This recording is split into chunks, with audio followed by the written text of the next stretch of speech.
Hi dears, welcome back. இன்னைக்கு இந்த வீடியோல eggless chocolate cake beater use பண்ணாம oven யூஸ் பண்ணாம எப்படி ஈஸியா செய்யலாம்ன்றத தான் பார்க்க போறோம். ஃபர்ஸ்ட் ஒரு பாத்திரத்துல 1 கப் மைதா மாவு சேர்த்துக்கோங்க.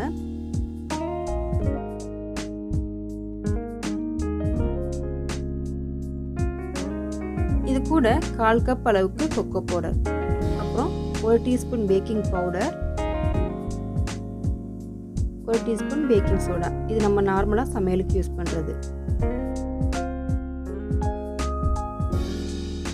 இது கூட 1 கப் சுகரை பவுடர் பண்ணி சேர்த்துக்கோங்க. நல்லா ஃபைன் பவுடரை அரைச்சிட்டு சேர்த்துக்கோங்க.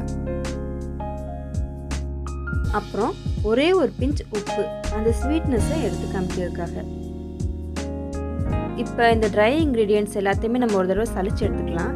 அப்போ தான் நம்ம ஆட் பண்ணியிருக்க அந்த பேக்கிங் சோடா, பேக்கிங் பவுடர் எல்லாமே வந்து ஒன்றா மிக்ஸ் ஆகும்.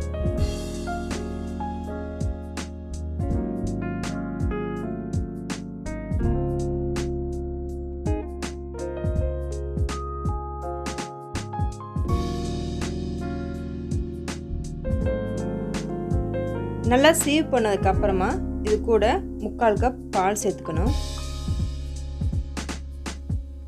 பால் சேர்த்துட்டு 1/2 கப் தயிர் சேர்த்துக்கோங்க. நாம் இதில் முட்டை யூஸ் பண்ண போகிறதில்ல, ஸோ முட்டைக்கு பதிலாக நம்ம இதில் தயிர் சேர்க்குறோம். தயிர் சேர்க்குறதுனால இந்த கேக்குக்கு நல்ல ஒரு சாஃப்ட்னஸ் கிடைக்கும். அப்புறம் 1/4 கப் ஆயில், ஸ்மெல் இல்லாத ஆயிலை நம்ம சேர்க்கணும். ஸோ நான் வந்து ரீஃபைண்ட் ஆயில் சேர்த்துருக்கேன். 1/4 கப் மட்டும் சேர்த்துக்கோங்க. அப்புறம் கடைசியாக 1 டீஸ்பூன் வெனிலா எசன்ஸ் சேர்த்துக்கோங்க. இப்போ எல்லாத்தையும் ஒன்றா சேர்த்துட்டு ஒரு ஸ்பூனோ இல்லை ஒரு விஸ்கோ வச்சு நல்லா கிளறி விடுங்க. இஃப் சப்போஸ் உங்களுக்கு இது ரொம்ப திக்காக இருக்க மாதிரி தெரிஞ்சதுன்னா கொஞ்சம் மில்க் ஆட் பண்ணிக்கலாம். நம்ம எக்கு பட்டர்லாம் ஆட் பண்ணாதனால இந்த கேக்குக்கு நமக்கு பீட்டர் தேவையில்லை. அவ்வளோதான், கேக் பேட்டர் ரெடி ஆயிடுச்சு. நல்லா லம்ஸ் இல்லாமல் மிக்ஸ் பண்ணிக்கோங்க. இப்போ ஒரு குக்கரில் ஒரு பட்டர் பேப்பரை இந்த மாதிரி ரவுண்டாக கட் பண்ணி ப்ளேஸ் பண்ணிக்கோங்க. இந்த மாதிரி பட்டர் பேப்பர் கட் பண்ணி வச்சுட்டு உள்ளே எல்லா இடத்துலையுமே நல்லா ஆயில் ஸ்ப்ரெட் பண்ணிக்கோங்க. அப்போ தான் நமக்கு கேக் ஒட்டாமல் வரும்.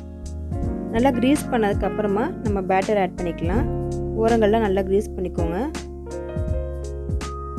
அப்புறம் இந்த மாதிரி டேப் பண்ணிக்கோங்க. ஏர் பபிள்ஸ் இருந்ததுன்னா போயிடும். இப்போ குக்கரை மூடிட்டு விசில் போட வேணாம், அப்படி தூக்கி தோசைக்கல் மேலே வச்சிடலாம். கேஸ்கெட் போட்டுக்கலாம், விசில் போடக்கூடாது. இந்த தோசைக்கல்லை 15 மினிட்ஸ்க்கு முன்னாடியே நம்ம ஹீட் பண்ணி வச்சுக்கணும். இந்த மாதிரி குக்கர் வச்சதுக்கப்புறம் நம்ம ஸ்டவ்வை வந்து லோ ஃப்ளேமுக்கு மாற்றிக்கணும். கரெக்டாக 30 to 40 மினிட்ஸில் இது ரெடி ஆயிடும். ஒரு 30 மினிட்ஸில் இந்த குக்கரை திறந்துட்டு ஒரு கத்தியை வச்சு குத்தி பாருங்கள். மாவு ஒட்டாமல் வந்துருச்சுன்னா இது ரெடி ஆயிடுச்சுன்னு அர்த்தம். இஃப் சப்போஸ் ரெடி ஆகலைன்னா இன்னொரு 10 நிமிஷம் அப்படியே மூடி வச்சுருங்க. ஸ்டவ் வந்து லோ ஃப்ளேம்லேயே இருக்கணும். இது குக் ஆயிடுச்சு. இப்போ இதை நம்ம எடுத்துடலாம்.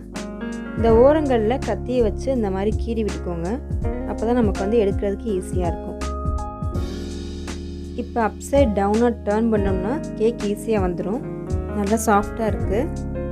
கண்டிப்பாக நீங்களும் ட்ரை பண்ணி பாருங்கள். ட்ரை பண்ணி பார்த்துட்டு உங்களோட ஃபீட்பேக்கை எனக்கு கமெண்ட்டில் சொல்லுங்கள். இந்த வீடியோ பிடிச்சிருந்ததுன்னா லைக் பண்ணுங்கள், ஷேர் பண்ணுங்கள். கூடவே மறக்காமல் நம்ம சேனலையும் சப்ஸ்கிரைப் பண்ணிடுங்க. Thank you. Let's spread the joy of cooking.